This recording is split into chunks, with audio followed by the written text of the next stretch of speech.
ಅಂಬಾನಿ ನ್ಯೂಸ್ಗೆ ಸ್ವಾಗತ. ಪ್ರತಿದಿನ ನ್ಯೂಸ್ ಅಪ್ಡೇಟ್ಗಾಗಿ ಸಬ್ಸ್ಕ್ರೈಬ್ ಮಾಡಿ.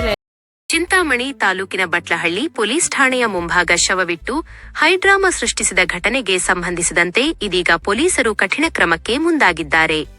ಸರ್ಕಾರಿ ಕರ್ತವ್ಯಕ್ಕೆ ಅಡ್ಡಿಪಡಿಸಿದ ಆರೋಪದ ಮೇಲೆ ಬೈರಾಬಂಡ ಗ್ರಾಮದ 18ಕ್ಕೂ ಹೆಚ್ಚು ಮಂದಿ ವಿರುದ್ಧ ಎಫ್ಐಆರ್ ದಾಖಲಾಗಿದೆ. ಬಟ್ಲಹಳ್ಳಿ ಠಾಣಾ ವ್ಯಾಪ್ತಿಯಲ್ಲಿ ಅಪ್ರಾಪ್ತ ಬಾಲಕನಿಗೆ ಮದುವೆ ಆಯೋಜಿಸಲಾಗಿತ್ತು. ಈ ಬಗ್ಗೆ ಗ್ರಾಮಸ್ಥರು 112 ಸಹಾಯವಾಣಿಗೆ ಕರೆ ಮಾಡಿ ದೂರು ನೀಡಿದ್ದರು.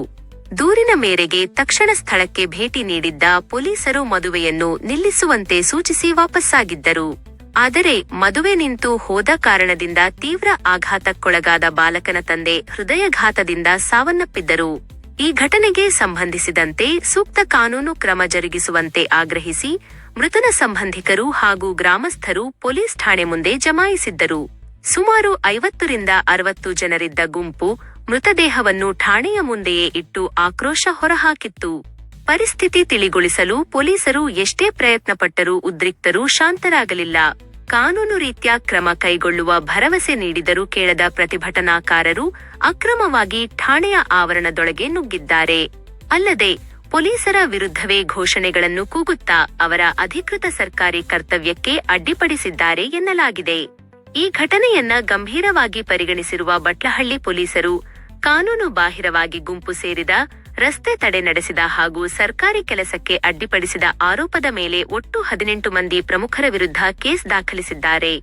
ರಾಜಪ್ಪ, ವೆಂಕಟರಮಣಪ್ಪ, ಮುನಿಯಪ್ಪ ಸೇರಿದಂತೆ 18 ಜನರ ಹೆಸರನ್ನ ಉಲ್ಲೇಖಿಸಿದ್ದು, ಇವರೊಂದಿಗೆ ಪಾಲ್ಗೊಂಡಿದ್ದ ಇತರ 40ರಿಂದ 50 ಜನರ ವಿರುದ್ಧವೂ ಮುಂದಿನ ಕಾನೂನು ಕ್ರಮ ಜರುಗಿಸಿದ್ದಾರೆ.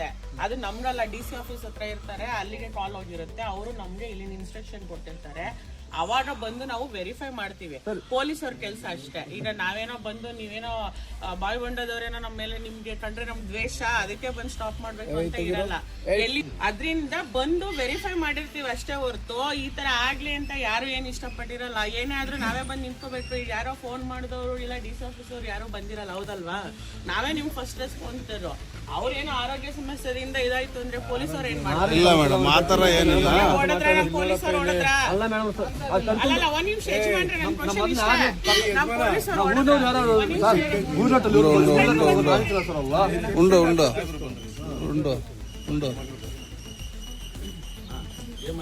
సార్ ఫ్రెండ్ అవుతాను కదా, 3 నెలలు కంటే ఎక్కువ ముందు నుంచి ఇది పిల్లలకి ఇది చేస్తా ఉంటున్నాను. ఆధార్ కార్డు ఏమో కరెక్ట్గా ఉండే, ఆధార్ కార్డు అయినా కూడా మళ్ళీ 3 నెలలు డిఫరెన్స్ ఉంది. 3 నెలలు డిఫరెన్స్ ఉండాలంటే సార్ పోలీసులు 112 వాళ్ళు వచ్చేసి మాకు ఇన్ఫర్మేషన్ వచ్చింది తప్ప మాకు స్టేషన్కి వచ్చి మేము వచ్చిన మీద ఎంక్వైరీ చేస్తుంటాము, పిన్ చేయకూడదు అని చెప్పి. సరే సార్ 8 కోసం అని అడిగితే మీరు మాస్ కార్డు కానీ ఆధార్ కార్డు కానీ అని చెప్పారు. ఆధార్ కార్డు చూసి ఆధార్ కార్డులో 23 ఏళ్ళు ఆధార్ కార్డు ఉన్నాము. మనం SH మాస్ కార్డు కావాలి. SH లేదు సార్, SH లేదు, ఎడ్యుకేషన్ లేదు, SH మాస్టర్ మేము తీసి లాగా తెచ్చిచ్చేది లేదు, మాకు కరెక్ట్గా వచ్చింది, మేము పిన్ చేయకూడదు అని చెప్పి. సరే సార్, అస్మాత్ మీకు అట్లా ఏమైనా ప్రాబ్లం ఉంటే పిన్ చేయము, మీకు కావాలని ఇది ఇస్తామని చెప్పి నిలిపెట్టేసి పిన్ నిలబెట్టేసేసి మా బిల్లులతో వాళ్ళతో పిచ్చేసి అంతా కంప్లీట్ క్లియర్ చేసేసి వాళ్ళు అవుట్ పక్క రోడ్డు పేసి ఆ సైడ్ ఈ సైడ్ కంటే రోడ్డు పేసి పిల్లలకి వారి ఫుల్ కట్ట దిగులు భయం చేస్తారు.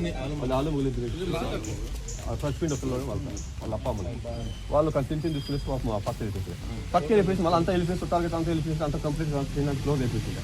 క్లోజ్ అయిపోయినాక మళ్ళీ మీరు ఈ స్టేషన్ నుంచి మళ్ళీ ఇన్ఫర్మేషన్ ఇచ్చినారు. ఫస్ట్ ఏమైనా తీసుకుంటారు 10 మళ్ళీ వచ్చినారని చెప్పేసి మళ్ళీ హోంగార్డు కూడా ఒక కానిస్టేబుల్ వచ్చి వాళ్ళు మళ్ళీ ఎంక్వైరీ చేసుకునే ఇది మళ్ళీ ఫుల్ టార్చర్ చేసి వాళ్ళు దిగులు పడేసి